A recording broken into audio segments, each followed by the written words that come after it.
আজকে যাব একটু খুলনার বাইরে। আর একজনকে রিসিভ করতে যাচ্ছি আপনাদের খুবই কাছের।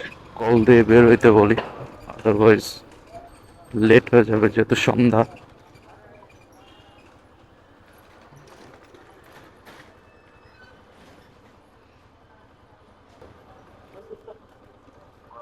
বাসার সামনে বেরো। হ্যাঁ হ্যাঁ।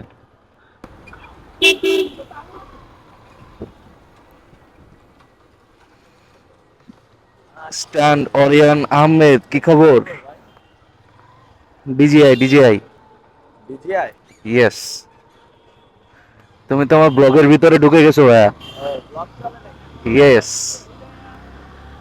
তো সাথে এখন স্ট্যান্ড অরিয়ন আহমেদ, আপনাদের খুবই কাছের ছোট ভাই আর কি, এবং বাংলাদেশের সব থেকে জুনিয়র স্ট্যান্ড রাইডার। তো ওর সাথে আজকে কিছু কাজ ছিল খুলনার বাইরে, তো সাথে আছে।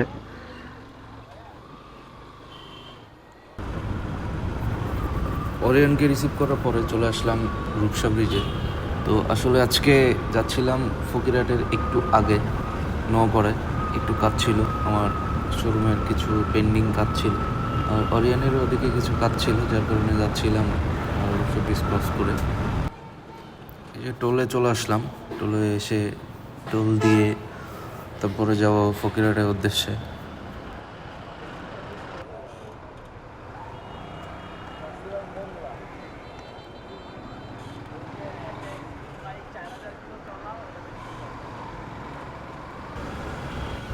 ফকিরহাটের কাজগুলো শেষ করে আরেকটু কাজ ছিল, এক বড় ভাইয়ের ফোনের শোরুমে যাব। তো তার ফোনের শোরুমটা ছিল হচ্ছে শিপইয়ার্ড রোডে, শিপইয়ার্ডের একটু আগে 17 সিমেন্টের ওইখানে। তো কিন্তু যাব হচ্ছে রূপসা ব্রিজ এর নিচ থেকে একটা রোড গেছে, ওই রোড ধরে।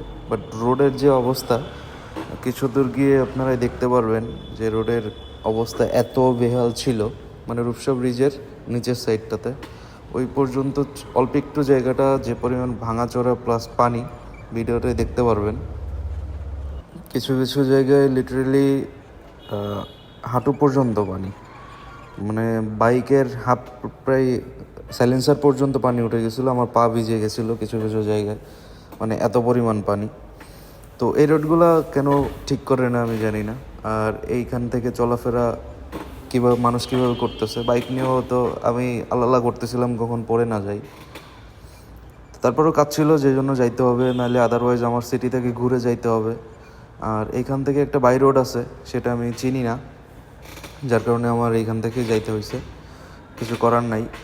তো যারা এইগুলা দায়িত্ব আর কি, সিটির বাইরের একটা ইম্পর্টেন্ট রোড, তো এই রোডটা ঠিক করে ফেলা উচিত আমার মনে হয়।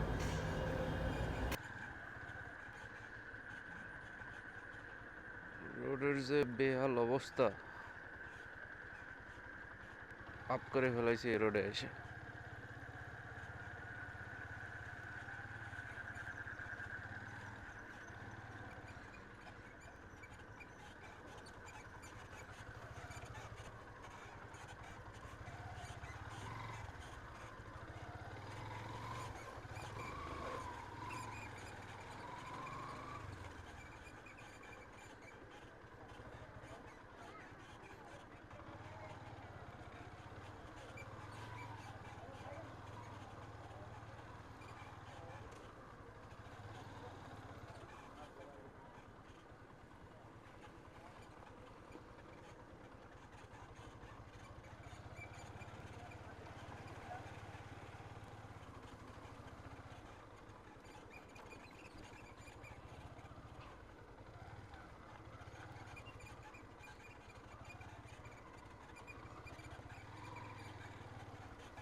এটুকু রাস্তা পার করতে আমার আসলে খুবই কষ্ট হয়েছে, আর পড়ে যাওয়ার ভয় ছিল যেহেতু পানি কাদা। তারপরও আল্লাহর রহমতে সেফলি পার করছি। আর এমন একটা অবস্থা হচ্ছিল যে মাঝখানে এসে মনে হচ্ছিল যে আবার ব্যাক যাই, কিন্তু ব্যাক যাওয়ার থেকে সামনে যাওয়া প্রেফার মনে করছি আমি।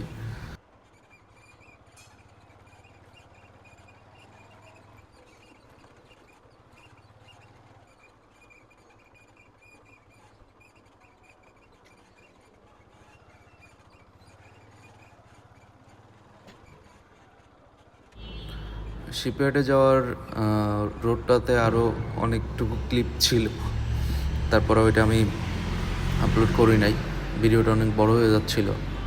তো এই রোডের অবস্থা খুবই খারাপ। তো আমি মনে করি যে দ্রুত শিপইয়ার্ড 77 পাশে চলে আসলাম।